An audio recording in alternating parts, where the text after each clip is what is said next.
हेलो अस्सलाम वालेकुम। तो उम्मीद करते हैं सब ठीक ठाक होंगे और खैरियत से होंगे। तो हम निकले हैं चक्कर लगाने के लिए। पता नहीं कि कहाँ जाएंगे, बस वेट करेंगे। जहाँ जहाँ जाएंगे आपको बताएंगे। तंबकी लक्सू है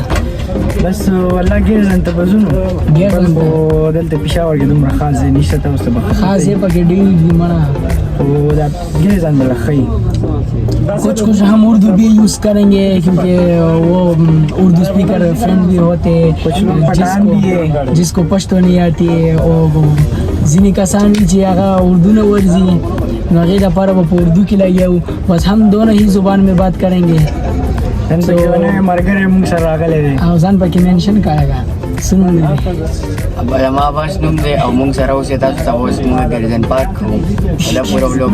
को गिरजन पार्क जैसे ही शो बस गिरजन पार्क ज़्यादा उठना लालू गिरजन पार्क हो इंशाल्लाह।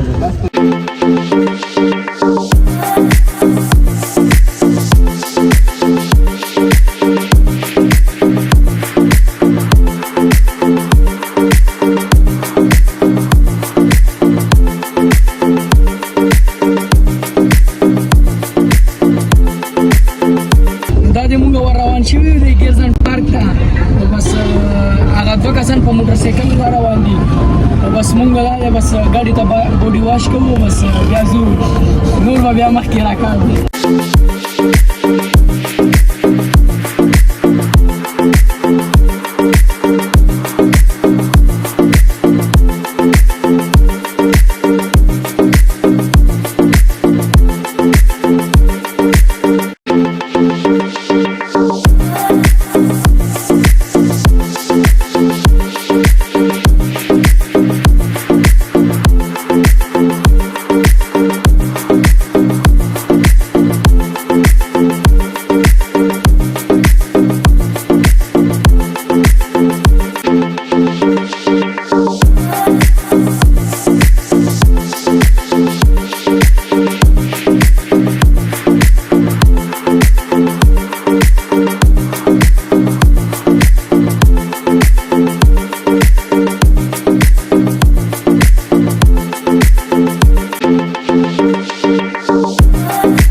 دا د ورسېدو د خیره سره ګرځن پارک ته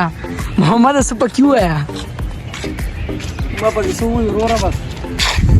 بس دا هغه دی ورسېدو والله د خیره سره ورته ووایه څه پکې ووایه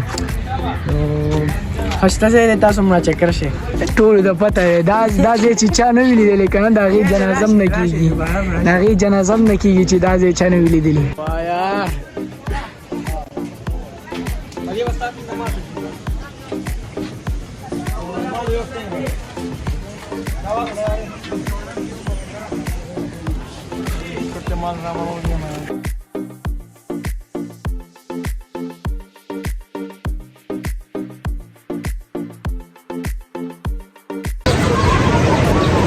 تاسو ورته خوراک هم تاسو کړئ تاسو مړه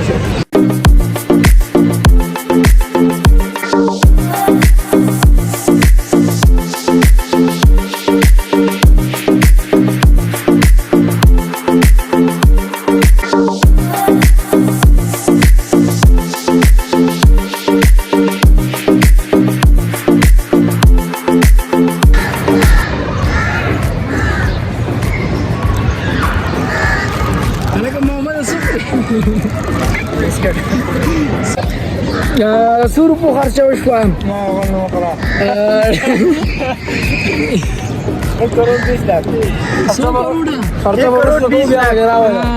پلار دی کنه په عمر کې ما ګټلې دي کنه ځان لا جېری مجوړه وکنه بچي نو مزه یې ډېره زیاته وکړه خالي مې دا ځینو درته ښوله چې ګیرزن پارک څنګه دی پارکینګ یې چېرته دی تاسو ته ما یو خبره کړې ده چې ګیرزن پارک څوک نه پېژني د هغې جنازه هم نه کېږي او نوره بس ګاډي بیزه کېږي نو رات کړی یم یو سرمینګو پاتې او بس نو ګیرزن پارک ډېر زیات رش نو د دې د وجې مونږ څه مستی مو نه کړو بس داسې کار به بله ویډیو کې به څه مستی وکړو تاسو به وخاندو بس دې کې خالي دومره و دې کې خالي مونږ درته ځینو وښولو دا ښایسته ځینو مې درته وښولو دا ګیرزن پارک داسې دی که چې نن سبا هر څوک دې ګیرزن پارک ته ځي نور تاسو ښه پوهئ بس ګیرزن پارک نه او نور بله خبره یو مې دا کوله دا ویډیو مونږ څه خاص ټایم نه و برابر کړی چې مونږ به ویډیو جوړو اقدمي جوړه شوه ګاډی م تیارولو نو هغې دپاره نو چې کوم ځای کې ګاډی جوړېږي نو هغې ځای کې ولاړو نو بس اقدمي راته ملګري وي راځه چې نن ویلوګ جوړ کړو ډېر ټایم وشو نو ما ورته وي دا خبره هم دا یو میاشت تقریبا یو میاشت وشو ویلوګ هم نه دی جوړ کړی نو بس جوړم کو او بس نور درته څه ونه وایو بس لایک سبسکرایب او کمنټونه وکړئ چې کم ځایونه تاسو ته خوند درکړو څه خوند یې درکړل نور انشاءالله بیا به ملاویږي والسلام